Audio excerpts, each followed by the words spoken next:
Yeah, in Judaism, there are different customs and symbols that it's common to see as means that protect the person, like the mezuzah that protects the person and his home, and the prayers, like the prayers that we pray, the traveler's prayer, the home blessing, the business blessing, things that are supposed to protect us.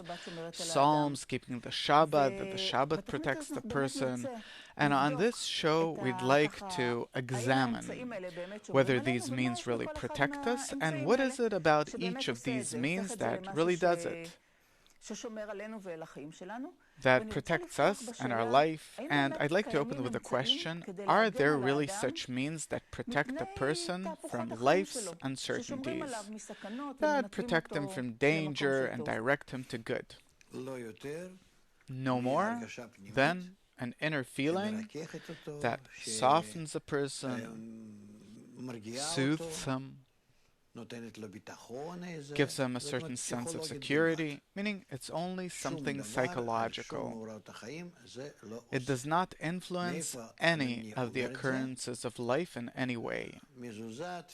What am I basing this on? Mezuzah, tefillin, talit, all the different religious or non-religious forms that we can talk about, we see it all from Abraham. What did he do? What did Abraham do? He broke all the idols, all of them, meaning all the external symbols that can influence our destiny. He broke them. This is actually the beginning of his spiritual path. Therefore, everything that a person has today, that he believes in different objects, external actions, it is all idolatry. Still, I'd like to start with the mezuzah. These are signs. There are other things about this, that what we do, according to Judaism, it's not in order to give us a sense of security that if I kiss the mezuzah, everything's going to be fine. That's untrue. Why did the sages make it so for the masses? So I won't forget that I'll be more connected to Judaism and all these things, but it's not that by this I change my destiny. Not to forget what?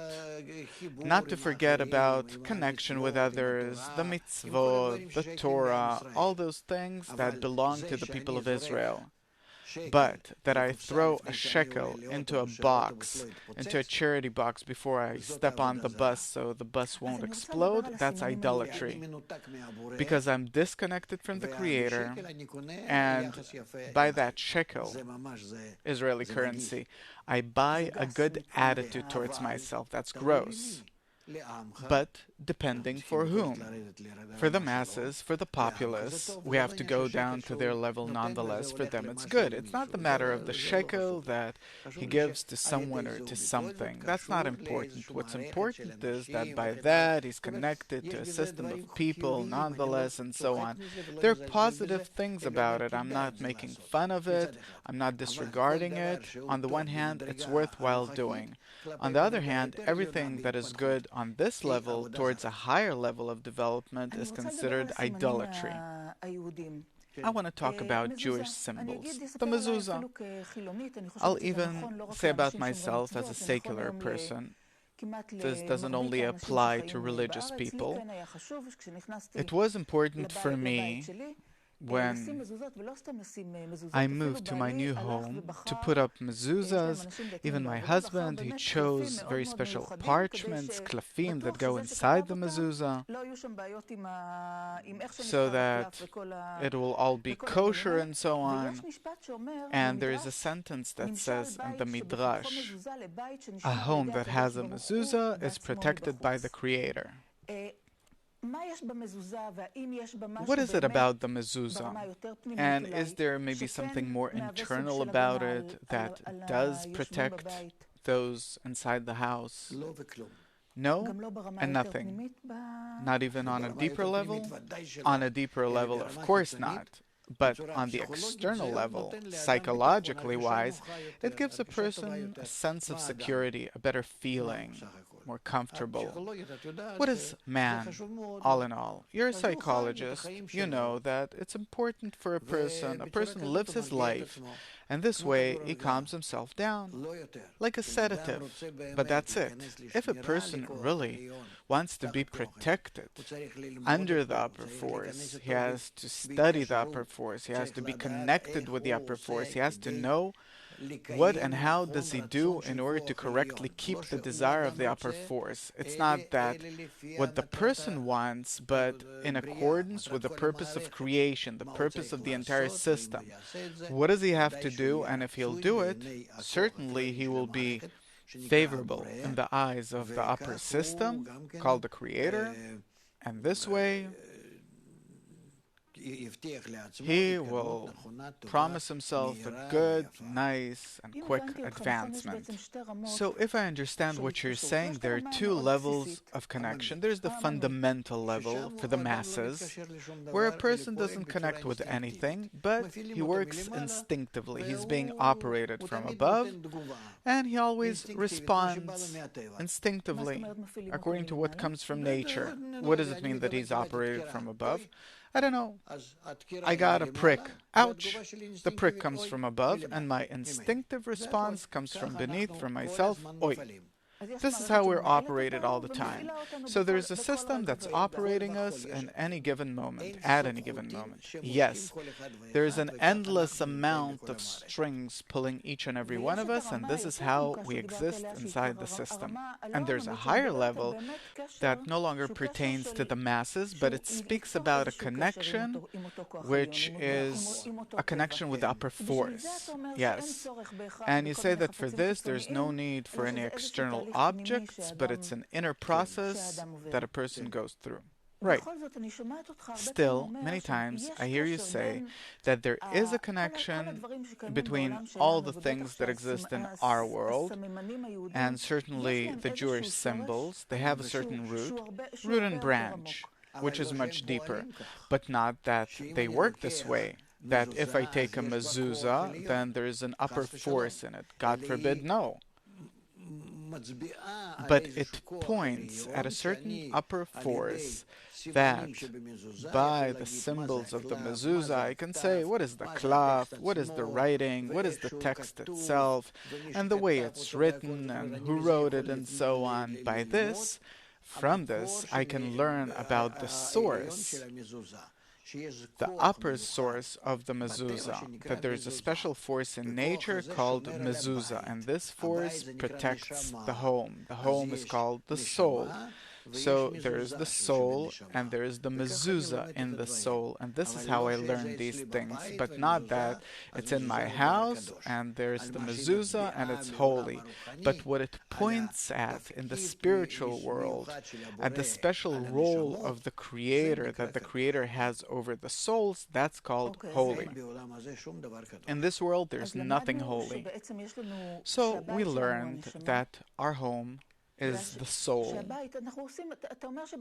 You're saying that it actually tells us about certain parts in the spiritual world. The physical mezuzah tells us about much deeper things that exist in the spiritual world.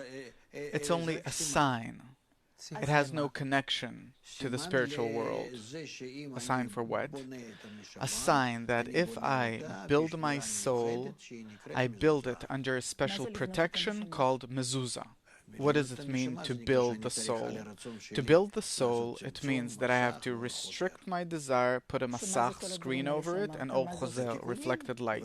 What are all these things? These are corrections. And with my desire, I have to connect to at least 9 other people for us to be 10 together, a minyan, a congregation of 10, and through our correct connection, we build a soul, a home. The soul is as if a man's home. Suppose. And what is the klaf, the parchment inside the mezuzah? This parchment is against the upper white light. And what does that white light do, and how is it related to the soul? The parchment is inside the soul, the upper light. And what is its role in the spiritual system? The upper light enlivens everything. I want to put things in the right order. You can't arrange these things. You'll only get confused. We can't learn anything this way, and this approach is incorrect. It won't give you anything. Everyone will come out confused. So, can you arrange these things for us? I don't want to talk in this direction at all, because for this we have to open up many things and to gradually approach them. Okay, so maybe I'll ask the simple question. Why does it suddenly talk about a home, a mezuzah? I'm saying that all the symbols in this world are only symbols, and Abraham, he explains that he burned and broke all of these signs, these symbols. Why? Because people related upper forces to these signs. They bowed to them. I can't turn to the mezuzah, kiss it, and say, I kiss it because there is an upper force in it, and now the upper force is protecting me, thanks to the fact that I bought it and that I'm kissing it now. There are people that say that kissing the mezuzah is idolatry, right?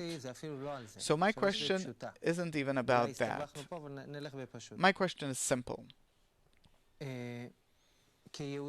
As a Jew, I'm commanded to put up a mezuzah on my doorpost. Why? In order for you to have a sign for all the spiritual actions that are also partially related to this action called mezuzah.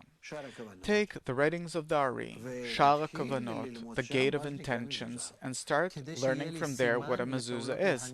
In order for me to have a symbol for the spiritual actions that I have to perform, and only. These words, spiritual actions that I have to perform, what is that? These are actions of connection between people above their individual egos, where by that connection they can form a place for the revelation of the upper force, the force of bestowal, the force of love, for it to dwell among them.